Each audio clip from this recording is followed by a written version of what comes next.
in addition to soft skills, I like two other things. I like to focus on the persona and the practice. So persona and practice-based training. If you want to add a third P and product knowledge is light in your organization, then add that. But those are the three, because how many people do you interact with that will say, they'll vent, CROs, my sales team doesn't understand our product. My sales team doesn't understand our customer. My sales team doesn't really understand the norms and the expectations that I have for performance in my organization. And my question is simple. What are you doing to correct that? Is that part of your overall developing capability plan? Because if it's not going to happen just by osmosis, obviously.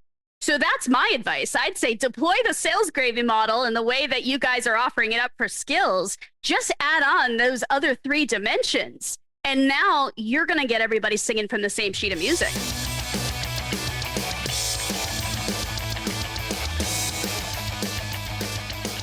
Welcome to the Sales Gravy Podcast. I'm Jeb Blount Jr., filling in for Jeb Blount Sr., and this week we're going to have an amazing conversation on the podcast. You're going to really enjoy our guest, and I can't wait to introduce her. But before we get started, if you are a sales leader and you are working with your team around how to develop the best culture for learning and sales, how to help people win more, sell more, and earn more during their year, one of the best ways to do that is through Sales Gravy University. Sales Gravy University is the most powerful online sales training platform on the market. It allows your team to have access to live training classes of every week, of every month, of every year, so that they can always get some hands-on training with a real live expert. But on top of that, we also have 1,000+ hours of sales training on-demand learning that is not only Sales Gravy's content, but 45 different experts that we've collected and handpicked from around the world so that you and your team always have something to look for that fits your style. If you're interested in taking a course, you can send us a note through our contact form, and we'd be happy to set up a demo, a free demo for you and your team, or you can utilize the code FREECOURSE, that's free course at checkout, and take any one of our courses for free. Again, that's go to learn.salesgravy.com, learn.salesgravy.com, and you'll find Sales Gravy University, the most powerful sales training platform to help you win more this year. This week, we have an amazing guest. We have Ms. Dayna Williams. She is the renowned expert on sales effectiveness, consulting, and education with over 20 years of experience helping organizations across many industries, including insurance, finance, software, hospitality, trades, and I'm sure many others that I can't list here. She is the creator and the author of The Diligence Fix, a book that offers a practical approach to enhancing sales performance and operational diligence, drawing on her extensive consulting experience and insights gathered from her organization and her conferences that she also MCs, like ATD Sell. So she has lots of experience in this space. She is a sales content leader for the Association of Talent Development, and many other accolades that I'm sure that I could run through. And she is a sales and customer service Stevie Award winner. So for those of you who understand that space, she is a high caliber person, and we're so happy to have you on the podcast. Welcome to Sales Gravy the Sales Gravy Podcast, not Sales Gravy University. Thank you. Hey, we'll take either one, right? Absolutely, we will. We'd love to have you on Sales Gravy University. And I mean, this is a conversation I've been waiting for, and I'll get out of the way here in a moment. But we've had a conversation several times, and I think you and Jeb Blount Sr. have had a couple of conversations where we're in love with ATD, and we love that conference. We love with spending time with learning managers. But I think that you have an interesting take on the space because you've worked in the sales enablement and sales training space. You've had the expertise. You've been in many industries. Your book, The Diligence Fix, has some common mistakes and some ways that sales leaders, some sales enablement leaders, training leaders should maybe think about sales training in a different way and avoid some of the pitfalls. And I think I want to start there. So you've been watching all these organizations go through sales training at different levels and different paces and different circumstances. What are some of those mistakes that you're seeing? What are some of the things that you want to note that that people should be aware of when it comes to learning? Yeah. So you want to do a quick history lesson, like a fast track down the last 10, 15 years. Why wouldn't we? Yeah. Let's set the stage, right? So if we think about it, right, sales training is a incredibly lucrative and highly investable space. And it has been that way for decades. I mean, I started my career at Richardson back when Linda Richardson was in that seat. She was a pioneer, and there were many others right in that space. And now, obviously, Jeb Blount Sr., I mean, he's made quite the splash in terms of being, for many, the go-to sales training resource because his content is just the bullseye, right? But we really started, 15, 20, 30 years ago, and it was all about episodic sales training. So let's identify a topic, hopefully proactively, but most likely reactively. Let's identify a topic. Let's fly everybody in. Let's get them into a room. Let's do a big razzle dazzle. And then everybody clink glasses at the bar, high five on your way out to the airport. And that's it. And, a month later, 3 months later, 6 months later, if you were to poll people, A, you'd be lucky if they remembered anything. And B, if they did, it was more likely what they had to drink at the bar and not actually anything that would improve the way they interact with customers. So regardless of that reality, we tended to rinse and repeat that model for years and years and years. And sales training, in the effort to promote better seller performance over the last 5 to 10 years, has really evolved into sales enablement as a profession. So there's all this push to invest in sales enablement departments, teams, go-to-market, playbooks, all that good stuff, right? You tracking? That was like kind of, the evolution. Problem is, we never fully defined what the sales enablement profession is. So you pull 12 CROs off the street and you poll them and you say, hey, define sales enablement in 3 sentences or less. You're going to get 12 different answers. And so my work at ATD, and this all kind of ties back to the question about the book and mistakes. My work at ATD is to say, listen, I'm not sure we're going to take on defining the sales enablement profession today, but I don't think we need to be episodic sales training either. That whole scenario that I just painted. I think what we need to do is get better clarity and better discipline around how we develop sales capability. A art and science methodology, a model for actually driving seller behavior, of which sales training is one important component. And so part of my work at ATD is to really carve out what that looks like. It's a subsection of sales enablement, as well as through the book, help raise the consciousness among our CRO friends that, hey, we don't want to fall back into that reactive episodic scenario. Let's get serious about not papering over cracks in our infrastructure with quick fixes. Let's be more diligent. Let's be more disciplined. And let's really nail the landing when it comes to developing capability, seeing that behavior change. I really like the history lesson because it's so on point for what sales training still can be for a lot of organizations.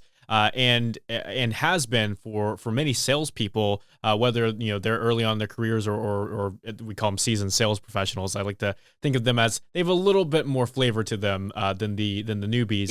Yeah. Is the quarterly or even the yearly conference where you come together, and of course the last thing you really remember is what you had to drink or the conversations you had, and they're great places for networking. And I think that one of the models of sales training or the checkbox of sales training was to give people kind of an opportunity to climb a ladder if they were, advantageous enough or they had the opportunity to talk with certain people in the business. And it was a great way to build some camaraderie. So there was some value to that model, but we have found the same thing, that over time, all sales skills, all soft skills are perishable. They are 100% perishable. What we find is that when there isn't leadership in place for sales training, and we tell this to our customers all the time, is look, if we don't have executive buy-in, it's not worth your time or your money. Because what's going to happen is we're going to bring in Jeb Blount Sr. for 3 days of sales training. Everyone's going to freaking love him. Everyone's going to have such a good time. They're going to clink glasses. Yeah. They're going to go, those were great ideas. Oh my gosh, Dayna, I cannot believe you did something so cool for us. You brought in Jeb Blount Sr. And then 6 weeks later, what is everybody doing? The same damn thing that they were doing 6 weeks before Jeb showed up. So what I really like is that approach, not that episodic, but how can we develop learning as a valuable part of culture that drives performance over time and drives learning outcomes. So what are some of those things other than just the episodic learning that you see as Okay, these are some mistakes that we're observing. It's not necessarily that someone's intentionally making a bad decision. They're just making decisions that are kind of based on the history that we have and what their experience is like, and maybe just based on the common knowledge. Because as you said, you haven't even defined sales enablement yet, and that's kind of the mission. So, kind of walk us through what you're seeing as okay. These are maybe the things to avoid rather than the things to point your arrow towards. Yeah. So you ready for chapter 2 in our history lesson? Let's go.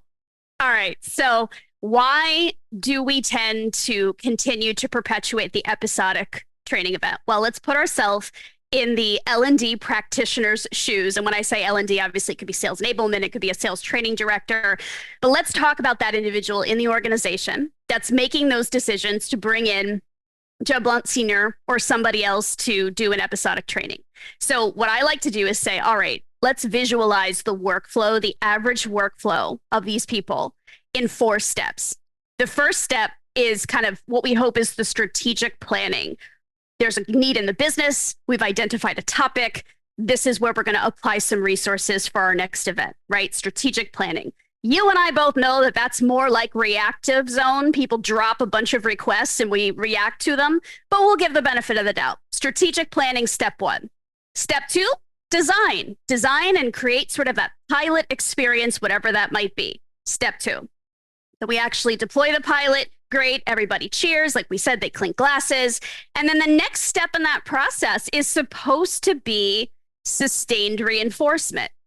We all know the Ebbinghaus research about the forgetting curve. We all know that if knowledge is not intentionally reinforced, it's lost. Like you said, soft skills are perishable. So that's number 3. And then number 4, when we do that for the sustained period of time, we should be able to measure outcomes more than just smile sheet. Did you love the training? Should be outcome related. And ideally, if we're really doing it right, it should be ROI, right? 4-step process. Any issue with that? No, absolutely no issue with that. One of the questions I have for you is that reactive piece. That step, that when it gets to step 1, how does it typically get to step 1, and why is it like that? Yeah. So we'll circle back on that, but let me just finish the 4-step process, Sure. right? I'm going to answer your previous question. Yeah. Why do we stay in the episodic zone? So what happens is, as these internal folks are navigating this everyday reality, what happens is they get the buy-in for step 1. They either build or buy training, and then there is so much effort applied to box number 2, design and pilot, that by the time they get over the finish line and they get that momentum and that excitement and that endorsement for the work that's been done, frankly, they're out of gas. And the requests are coming in for step 1, fast and furious. The business is asking what's next and when. And so they turn right back upstream and they start that process all over again, completely skipping over step 3, which is a required gateway to step 4. And anytime I sort of float this idea by our friends on the inside, I never get any pushback. That's just the reality that they're living in. So how do we solve for that? We solve for that in step 1 when we're doing our strategic planning or our responsive work. We don't just aim to apply resources to step 2 and make our goal line the pilot. We actually go ahead and pre-wire our program with step 3 reinforcement. And we launch the pilot with the reinforcement game plan at the same time. Now you have your path towards outcomes and eventually ROI. Just takes a little extra level of discipline. I love that. It speaks to the reality that as a salesperson who sells sales training every single day, one of the challenges I have in the sales process is the reinforcement that we want to implement with our customers, and we get pushback on the reinforcement because the value.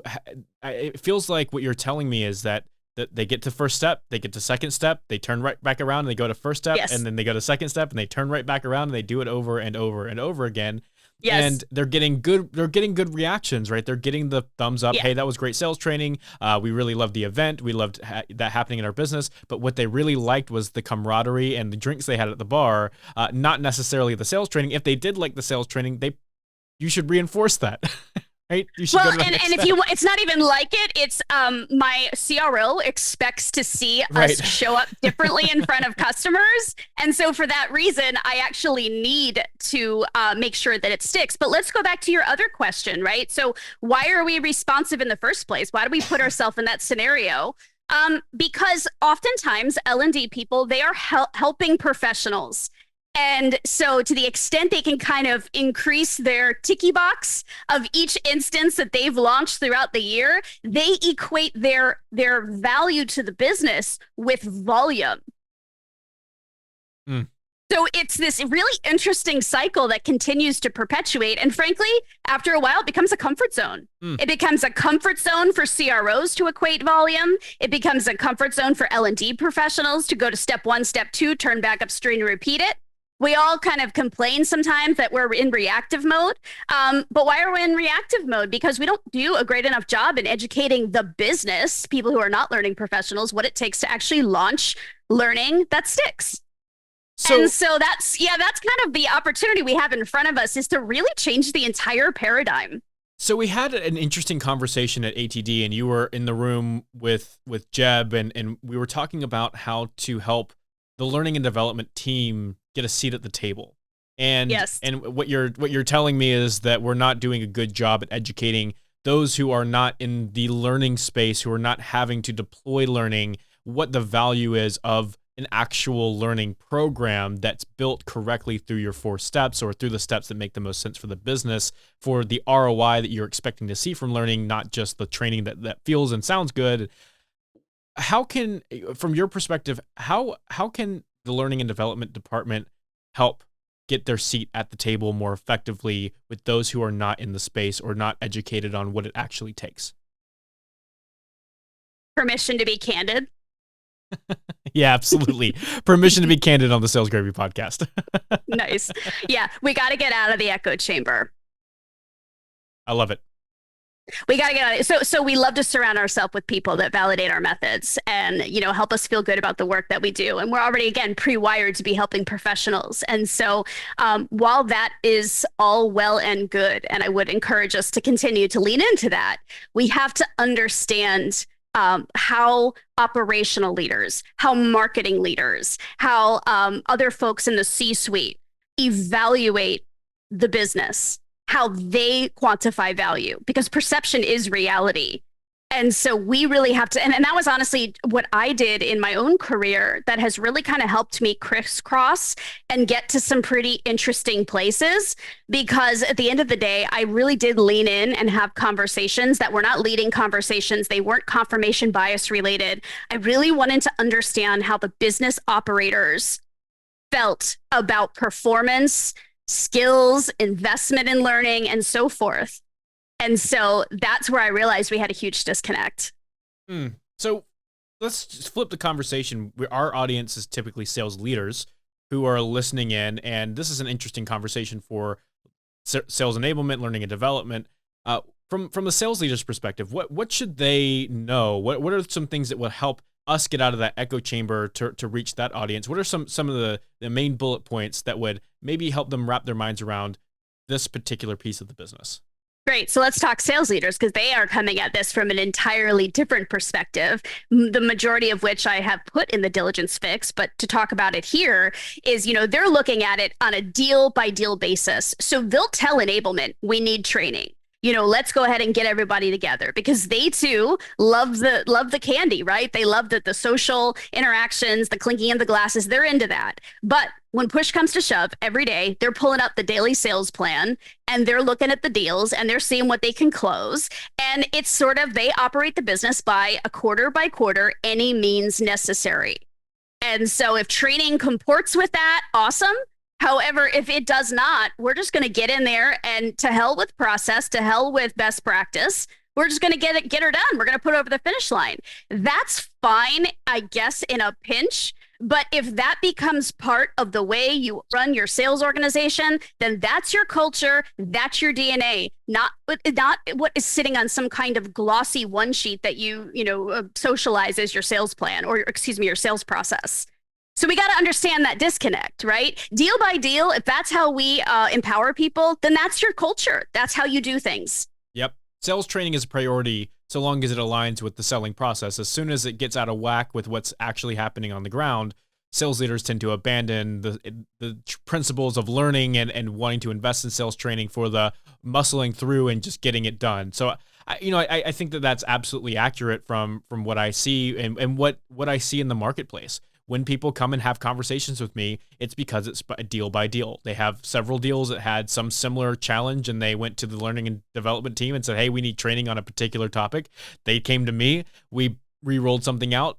Next quarter, everything went back to exactly the way that it was. And then the following quarter, they're coming back to us. So when it comes to some unique ways to deliver training, some unique ways to think about sales training other than that episodic form, and getting more in line with, sales leaders need to understand that commitment to this requires commitment at all times, even when things don't look exactly the way you want them to. And from learning and development to be more in conjunction with those who are in the business. What are some ways that you can tell both departments a little bit about how they can roll out training that makes sense for the modern seller?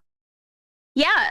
So I think from Sales Gravy University, from what you offer the market in terms of bite size, just in time, micro learning, all those good things. I have nothing more to add. As far as I'm concerned, you guys do a pitch perfect job in how you tee up and offer deployment around soft skills. Here's what I would say. When you think about sales process or you think about the go-to-market plan in general, where do things tend to break?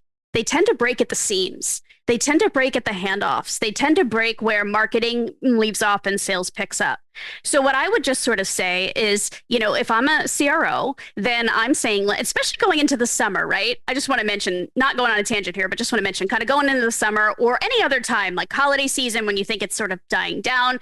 My advice, this is when you lean in. This is when you dial up, because we never have the luxury of taking time off from development. So going back to that idea, in addition to soft skills, I like two other things. I like to focus on the persona and the practice. So persona and practice-based training. If you want to add a third P and product knowledge is light in your organization, then add that. But those are the three, because how many people do you interact with that will say, they'll vent, CROs, my sales team doesn't understand our product. My sales team doesn't understand our customer. My sales team doesn't really understand the norms and the expectations that I have for performance in my organization. And my question is simple. What are you doing to correct that? Is that part of your overall developing capability plan? Because if it's not going to happen just by osmosis, obviously. So that's my advice. I'd say deploy the sales gravy model in the way that you guys are offering it up for skills. Just add on those other three dimensions. And now you're going to get everybody singing from the same sheet of music.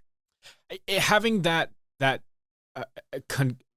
effort that is cohesive, it works as a group, is the most effective way that we've seen sales training or any kind of training really be effective. That has to start at the C-suite level. It has to start with leadership. It has to start with executive leadership. What we've found is that those C-suite level folks have the ability to right the ship. They have the ability to make adjustments for the conversations that need to happen, where the learning and development team can provide those three Ps. They can provide the content. They can build the content. They can also deploy it in a way that actually breeds ROI. And that's one of the challenges with training, is that often it feels like we're leading horses to water. And that's about all that there is. So you said things break at the seams. So teams lead horses to water, and you know the saying, you can't make them drink. What are some ways that you found as an expert in the space to help organizations drink the water when they're led to it? So in the case of things breaking at the seams, let's use the real simple example, the misalignment sometimes between marketing and sales. How many times do we notice that these two teams, while they're pretty interdependent on one another, they tend to operate completely separately? And yet, if you actually go poking around on like hard drives or shared drives within marketing, some of the stuff that they have, the customer intelligence, is incredible. So my question is, so that's an example of like the scenes, right? When was the last time as a sales leader you invited your head of marketing or somebody who is in marketing and steeped in the persona aspect of that discipline? When was the last time you invited them as a guest speaker to come to a webinar with your sales team and Mm, just talk about the insights and what they learn about customers? mm. So simple, costs you nothing. That is free advice. I would actually repeat that if you can rewind that, just bring it in, go back and listen to that because bring in when was the last time you brought your marketing officer in to talk about what they learn about the customers that you have? And that's a really great insight because they have the knowledge of who is interested, right? And the sales team often finds out who is interested by the hard grinding work of prospecting. And so sometimes it can feel like, oh my gosh, I just can't believe that this person's interested. Whereas the marketing team sees the bigger picture. They may be able to help you target and find more needles in the haystack. There may be several thousand more needles than the one that you just found. You have to be looking in the right place. I guess I want to lean into the Association of Talent Development. So with your work there and Yeah. ATD Cell, what are some things that you are working on right now that the sales leaders and the enablement folks in learning and development should be paying attention to? Yeah, so we're doing a lot of work again around clearly articulating the work method around how, as enablement or training professionals, we are developing sales capability in our organization. We're trying to reduce variability in what that looks like, because if we can have sort of a shared agreement and understanding around standards, then think about the implications. In just a few minutes, in terms of me articulating that 4-step process, you and I were able to visualize for the audience where the issues tend to happen. And we were able to pretty much simplify a complex and very long-standing gap. The same is true at this conference. So ATD has the big global conference where you and I chatted last. There's 10,000 people there, lots and lots of tracks. Sales enablement is but one. We do Sell in the Fall, which is a targeted boutique conference where we bring in 150 folks that are all swimming in the same direction with the same challenges. We frame up the opportunity, the work method. We bring world-class speakers to the main stage and breakout, and we create intimate opportunities for people to be candid with one another, share their struggles, and walk away with solutions. And so that's really what we're doing. We're sort of year 2 in this hyper focus around developing sales capability. I know that one of the topics that you are paying attention to, and of course everyone's paying attention to, is AI. And Yeah. this is a challenge that a lot of folks are commonly coming across. We as an organization, just personally myself, AI is a big part of my world and what I think about because it is going to be the next, at least from our perspective, the next wave of helping work become more efficient. And there's so many different uses, and it's a black box, and we are all looking in it and seeing a whole lot and nothing at all. But from your side, what are you seeing as some things to pay attention to from the learning side or from sales, from the sales organization? What should people be paying attention to when it comes to artificial intelligence? Yeah, so I have 2 pieces of advice when it comes to that, and kind of like the bookends of how to be looking at this very transformative issue. Number 1, and I put this in the preface of my book, COVID had a really interesting effect on American and probably global workplaces. It showed us how woefully unprepared we were for massive change. Overnight, folks realized I have to move all of my business operations and the way that I interact with customers offline. And there was what I call sort of an epic scramble to make that work, right? Fortunately, that sort of subsided to some extent. And now we're in the kind of the road back to some degree.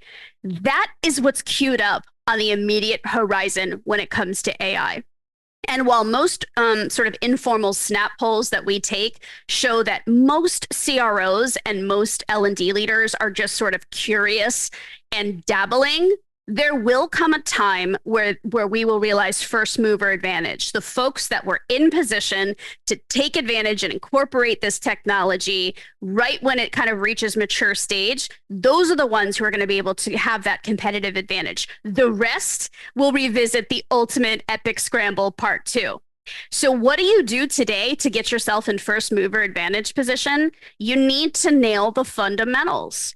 If your organization doesn't have a fully defined process, if it doesn't have a methodology, if we're not all tracking towards those things, you don't have a competency map for your salespeople.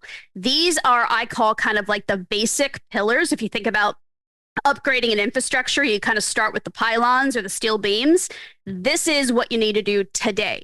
Because without that visibility, the blueprint, the architecture of your sales organization, how will you know where to plug in this highly transformative technology without causing chaos? Right? It's either going to be a fortifier or it's going to be like basically attaching dynamite to your organization. You get to pick. So that's kind of number one. The time is now to prepare, and being diligent about fortifying the basics of your sales organization is what's going to get you that first mover advantage. Number two, let's fast forward ahead. We now have that, or we have a fortified org. We have identified what tech to bring in. Now you're going to have this reality where you're going to have a lot of AI saturating the world that we live in, personally and professionally. Do we think our customers are going to have fatigue around that? Do we think they're going to enjoy being pinged and prompted and manipulated by this new tech? No, they're not. What's going to happen is we're actually going to shift back to preference being given because I like you, because you're credible, because I can confide in you as a human being. And so sales enablement is going to have to truly perfect that credible human in the tech loop in order to gain that advantage. I think that's so poignant. And by the way, that was like the most golden piece of conversation that you could have on a podcast. So just rewind that like 5 minutes and go back. But it is so poignant. I sort of have this saying that just sticks around in my mind is that technology only makes you worse faster.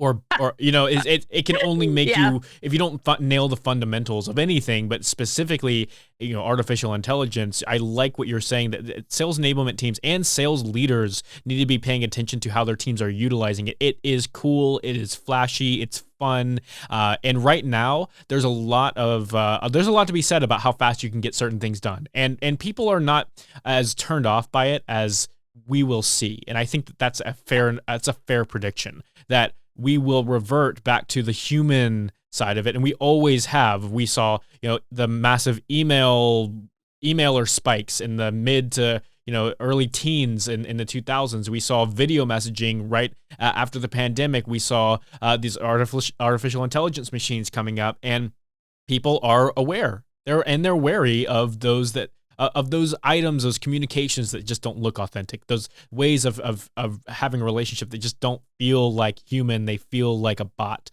And so I think that that's absolutely fair. The last part of this, I want to give you some space. Where can people, first of all, get the Diligence Fix, order that book, and get it now? But what are some other ways that you would hope that people connect with you, learn more about what you got going on, and find out how to sign up for what makes the most sense for them if they're following you? Yeah, well, here's so I always kind of share this and people look at me strange and I love it, right? I'm not actually selling any services. So I'm here to start interesting conversations and plant seeds.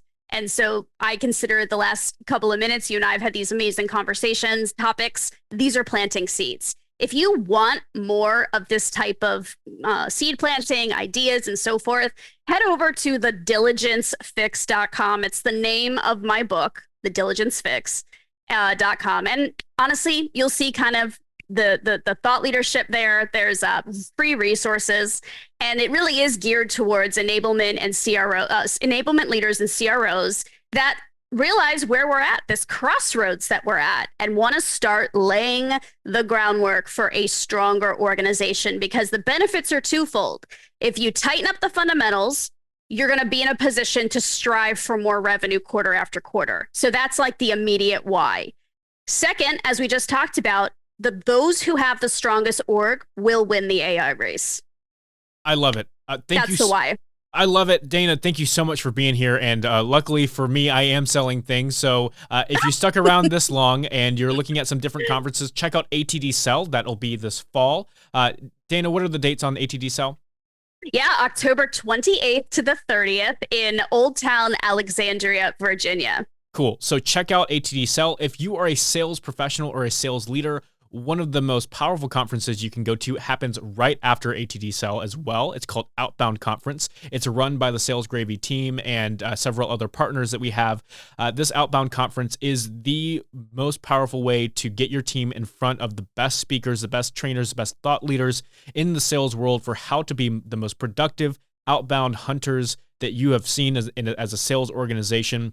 It's on November 6th to November 8th, and it's in San Antonio. If you're interested in information and tickets, go to outboundconference.com. And again, you can always check out our sales training organization content at Sales Gravy University. That's learn.salesgravy.com. Thank you so much, Dayna, for being on the Sales Gravy podcast. We look forward to seeing you very soon. And this is Jeb Blount Jr. signing off. Hey, I'm doing a happy dance because you watched this video. Make sure that you click like and subscribe so that you never miss one of our amazing sales training videos.